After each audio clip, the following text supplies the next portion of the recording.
എല്ലാവർക്കും പുതിയൊരു വീഡിയോയിലേക്ക് സ്വാഗതം. എയ്തർ എനർജി നമ്മുടെ ബാറ്ററിയെ ഒരു സർവീസാക്കി മാറ്റിയിട്ടുണ്ട്. ഇപ്പോൾ അത് നിങ്ങൾ പലരും അറിഞ്ഞു കാണാം. അപ്പോൾ അത് ലാഭമാണോ നഷ്ടമാണോ എന്നാണ് നമ്മളിന്ന് നോക്കാൻ പോകുന്നത്. ഞാൻ ഏകദേശം എനിക്കുള്ള എയ്തർ റിസ്റ്റാണ്.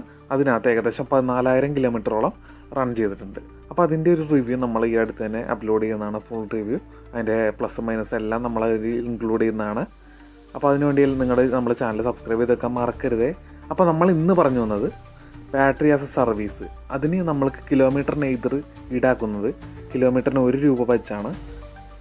ഈ EVയിലെ ഏറ്റവും കോസ്റ്റ്ലി ആയിട്ട് വരുന്നത് ബാറ്ററി തന്നെയാണെങ്കിലും എയ്തറിൻ്റെ ബാറ്ററികളുടെ കോസ്റ്റ് ഇപ്പോൾ കുറവാണ്. 30,000 40,000 അല്ലെങ്കിൽ നിങ്ങളൊരു പണി ചെയ്യൂ, 60,000 ഇട്ട് വെച്ചോളൂ, മാക്സിമം എടുക്കാം നമുക്ക്. അപ്പോൾ നിങ്ങൾ ആ റേറ്റിൽ വണ്ടി ഓടി എത്താനായിട്ട് എത്ര വർഷം എടുക്കുമെന്ന് നിങ്ങളൊന്ന് കൂട്ടി വെക്കുക. വർഷത്തിൽ 12,000 കിലോമീറ്റർ ഓടുന്ന ഒരു വ്യക്തിയാണെന്ന് നോക്കുക. 5 വർഷം നമ്മൾ കണ്ടിന്യൂസ് ആയിട്ട് വർഷത്തിൽ 12,000 കിലോമീറ്റർ വെച്ച് ഓടിക്കഴിഞ്ഞാൽ മാത്രമേ 60,000 കിലോമീറ്റർ അല്ലെങ്കിൽ 60,000 രൂപ നമുക്ക് മീറ്റപ്പ് ചെയ്യാനായിട്ട് പറ്റുള്ളൂ.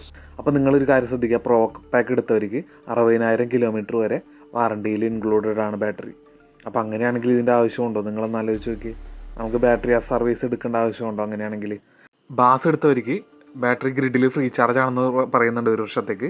അത് കൂടാതെ നമ്മൾ വീട്ടിൽ ചാർജ് ചെയ്തതിൻ്റെ കറണ്ട് ബില്ല്, അതുപോലെ തന്നെ നമ്മുടെ മെയിൻ്റെനൻസ് ചാർജുകൾ വണ്ടിയുടെ എല്ലാം നമ്മൾ പേ ചെയ്യേണ്ടി വരും. ഇത് കൂടാതെയാണ് ഈ കിലോമീറ്ററിന് 1 രൂപ വെച്ച് അടക്കേണ്ടത്. 5,000 രൂപ കൊടുത്തു കഴിഞ്ഞാൽ നമ്മുടെ ബാറ്ററിയുടെ വാറണ്ടി 80,000 കിലോമീറ്ററിലേക്ക് എക്സ്റ്റെൻഡ് ചെയ്യാനായിട്ട് പറ്റും കേട്ടോ. 70-80 പാക്ക് എന്ന് പറയുന്നതിന്. പിന്നെ ഒരേ ഒരു ഗുണം മാത്രമേ ഉള്ളൂ, നമ്മുടെ കയ്യിൽ നിന്ന് ബാറ്ററിയുടെ പൈസ ഒറ്റയടിക്ക് പോവില്ല എന്നുള്ളത്. അപ്പോൾ ഇതിനെക്കുറിച്ചുള്ള നിങ്ങളുടെ അഭിപ്രായം താഴെ കമൻറ്റ് ചെയ്യാൻ മറക്കല്ലേ.